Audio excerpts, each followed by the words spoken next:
Hey everybody, Mike Perlman here for Techno Buffalo with a review of the Canon PowerShot SX260 HS. Is this power pack jack of all trades the model for you? Find out in my full review.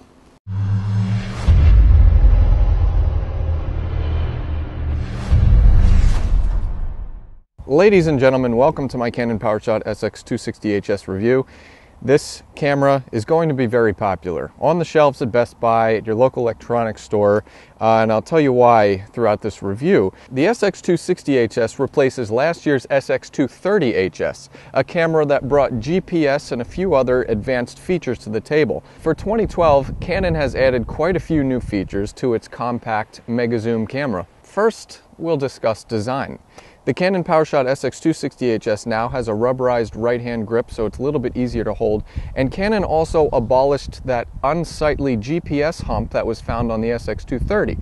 Now the top of the camera is nice and flush. The zoom has been increased from a 14x optical now to a 20x optical zoom, and the lens has a wide-angle capability of 25 millimeters compared to last year's 28. On the downside, the SX260 HS now has a slower base aperture. It has an f3.5 aperture compared to the SX230's f3.1 aperture.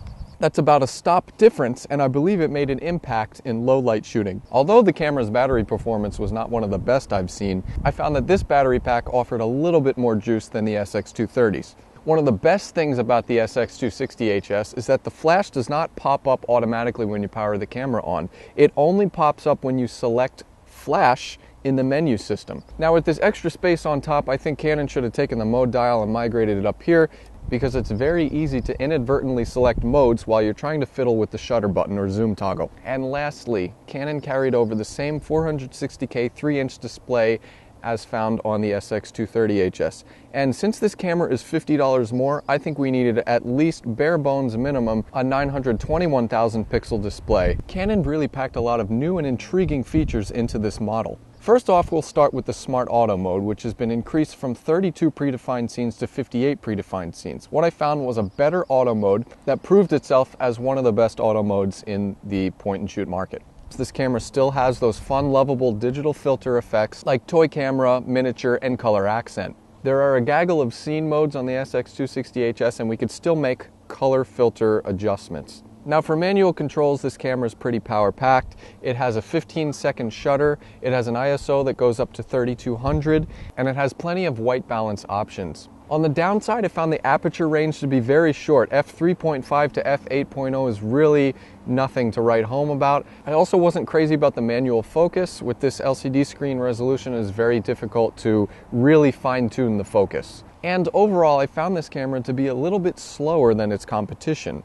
Slow to autofocus, slow to make some menu adjustments. Lastly, the GPS feature works very well on this camera. It takes a little while to get an initial signal, maybe 5 to 10 minutes, but once you do, the Canon Map utility with Google Maps is a fantastic program.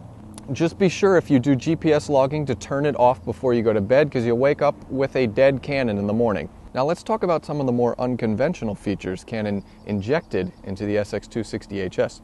First off, there's a new Face ID system. This camera can actually record up to 12 predefined faces. All you have to do is take a picture of the subject, fill in a little information about them as far as their name and their birthday, and every time that same subject appears in frame, their name will appear and the camera will adjust the exposure and the focus to their beautiful visage. Gimmicky, yes, but I did find that it worked. Then there's a new live mode. In live mode, the camera gives you sliders. You can go dark to light, neutral to vivid, cool to warm. This is very similar to Nikon's slider system that they debuted a couple years ago on their Coolpix point-and-shoot lineup. And then there was a discrete mode. In discrete mode, which is signified by an icon of what I assume to be a librarian executing the shh gesture, all camera sounds and operation volumes are completely silenced. I renamed discrete mode to paparazzi mode, and then I renamed that to stalker mode. So overall, the Canon PowerShot SX260 HS is one of the most power-packed as far as features go from a compact mega zoom camera. And now it's image quality time. What's under the hood of the Canon PowerShot SX260 HS? We have a 1/2.3-inch HS CMOS sensor, the same sensor found on last year's SX230 HS. But the one difference is that we now have a new Digic 5 processor. It's faster. What does that mean? High-speed burst HQ shooting, that's 10.3 frames per second, burst mode at full resolution. The results were very great, so if you're planning on taking a lot of fast action shots, this is a great camera to do it with. Now when it came to the great spectrum of photography, this camera was great in ideal lighting situations. That includes well-lit macro scenarios and subdued landscapes. But in several dynamic shooting scenes where you had a big backlight and a shadowy foreground, this camera tended to overexpose and blow out. So a lot of the times I had to rely on the exposure compensation.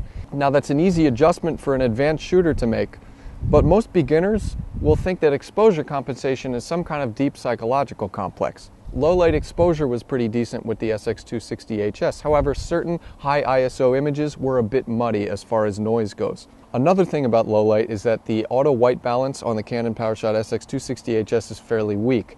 Everything exposed yellow, so I had to rely on a manual white balance in many low light scenarios. The SX260 HS shoots 1080p, 24 frames per second videos. HD videos, the quality is very good.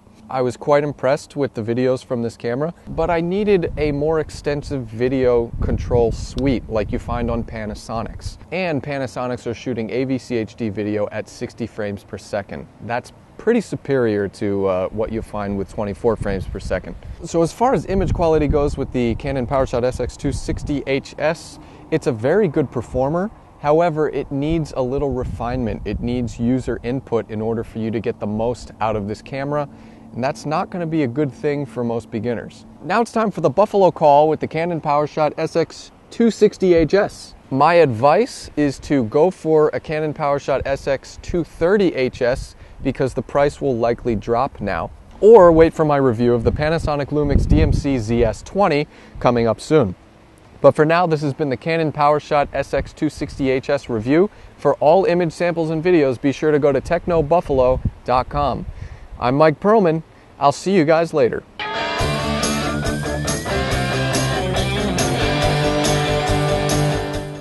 What to do today at a minute or two till 2. A thing distinctly hard to say yet harder still to do. She beat her tattoo at 20 to 2 with a rat-a-tat-tat-tat-tat-tat-tat-tat, and the dragon will come and here's a drum at a minute or two till 2 today. A minute or two till 2. That's how I warm up for these.